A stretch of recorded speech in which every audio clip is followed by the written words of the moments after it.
A entrevista do dia. A nossa entrevista do dia hoje é com a cardiologista Tieta Albanês, né? As doenças do coração são as que mais matam no Brasil. E o infarto agudo do miocárdio, em mulheres, merece uma atenção a mais, uma atenção especial. Diferente dos sintomas nos homens, sintomas de infarto nas mulheres costuma ser silencioso, e o que significa que muitas vezes pode oferecer um risco maior. Para falar sobre este assunto, doutora Tieta Albanês, é um prazer receber a senhora de volta aqui no nosso programa. Seja bem-vinda, bom dia. Bom dia, Cristiano. Muito obrigada pelo convite. Então, doutora, por que o infarto em mulheres é mais perigoso do que em homens? Porque, normalmente, Cristiano, as mulheres quando infartam, elas infartam mais tarde, ela tem mais comorbidade, ou seja, tem mais doenças, e os sintomas são mais, o que a gente chama de atípico, não tem aqueles sintomas típicos do infarto, né? Aquela dor no peito, que aperta, vai para o braço, vai para a mandíbula, associada a vômito, aqueles sintomas clássicos, às vezes, a gente não tem na mulher. Então, ela demora para procurar o pronto-socorro e, às vezes, está numa fase mais tardia. Uhum. Mesmo a gente sabendo que, geralmente, a mulher tem mais cuidado com a saúde do que os homens, né? As mulheres costumam ir com mais frequência ao médico. Como identificar? É possível prever o infarto, por exemplo, doutor? A gente tem como cuidar das comorbidades que vão levar ao infarto, no caso, né? Então, a gente sabe que controlando a hipertensão, o diabetes, que são os fatores de risco associados ao infarto, a gente diz que não pode, né? A gente não admite mais que as pessoas fumem, porque também é um fator que está bastante associado ao infarto e é modificável, a gente consegue mudar. Porque existem aqueles fatores que a gente não consegue mudar, né? A genética. Até hoje a gente não consegue mudar, né? Esse fator. Os outros a gente consegue controlar ou modificar. Uhum. E quais são os sintomas? Como identificar isso aí? Os sintomas? Tem sintomas? Então, tem sim. Na verdade, as mulheres podem ter sintomas que a gente chama atípicos. Ao invés, por exemplo, de sentir dor no peito, pode sentir uma falta de ar diferente. Então, ela não sentia falta de ar e, de repente, começa a faltar o fôlego. Isso pode ser um sintoma do infarto. E, como você perguntou se pode, assim, a gente pode detectar. Fazendo check-up, a gente pode detectar alguns sinais que a gente pode prevenir. Mas nem sempre, num check-up, a gente consegue identificar. Por isso que apresentou um sintoma diferente, tem que procurar uma emergência, né? Um sintoma diferente, por exemplo, uma falta de ar diferente, uma dor que não sentia, uma dor no peito diferente. Isso é sempre um sinal de alerta que deve procurar emergência. Para quem ligou o rádio agora, nós estamos conversando com a cardiologista Tieta Albanês, do Real Hospital Português, falando sobre os cuidados e os riscos do infarto e principalmente em mulheres que são mais vulneráveis nesse sentido.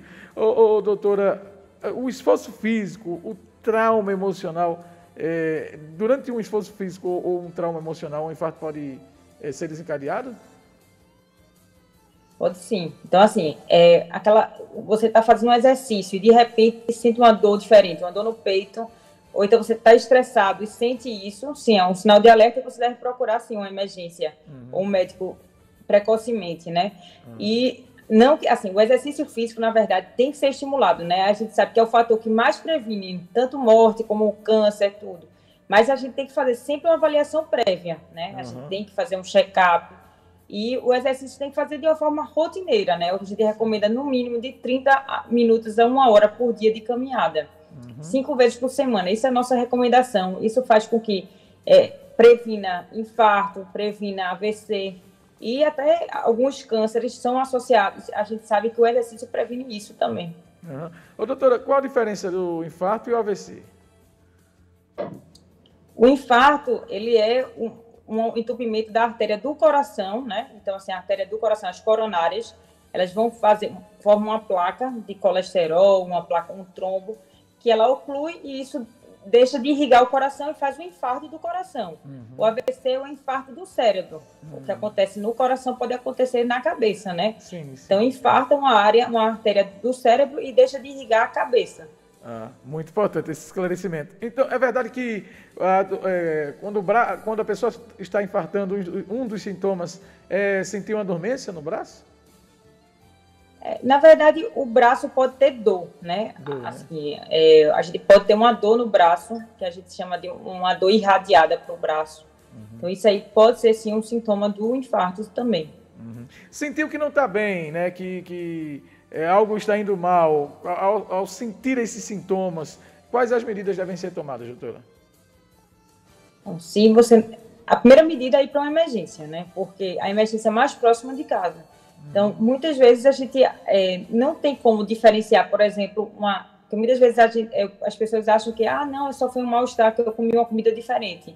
Mas nunca sentiu isso antes. E a dor do infarto pode simular uma dor, por exemplo, de uma gastrite. Então, aquela dor queimando. Essa dor de queimando pode não ser uma comida que ela comeu errada. Pode ser uma dor de infarto, que muitas vezes confunde.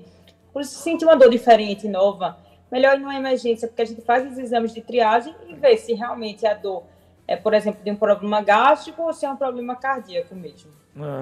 Então, o ideal é procurar o médico, né? A cada quanto período, para quem não sente esses sintomas, mas quer estar cuidando da saúde, sendo monitorado, o ideal é que a cada quanto período a gente vá ao cardiologista?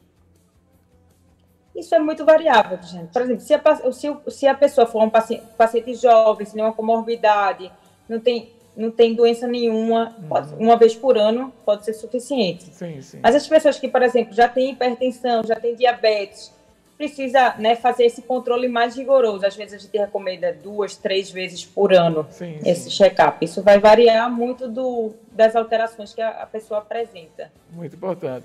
Doutora Tieta Albanês, quem quiser ter mais informações, acompanhar informações relacionadas à saúde, qual a rede social?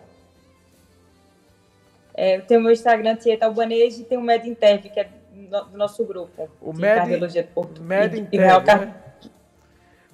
E o Real Cardiologia, que é a nossa clínica de português. A senhora atende no Hospital Português, é só procurar lá e fazer a consulta e ficar em dia com a saúde. Doutora, muito obrigado pela participação com a gente aqui de manhã logo cedinho. Um abraço para a senhora, viu? Eu que agradeço. Bom dia para vocês. Pronto, conversamos, portanto,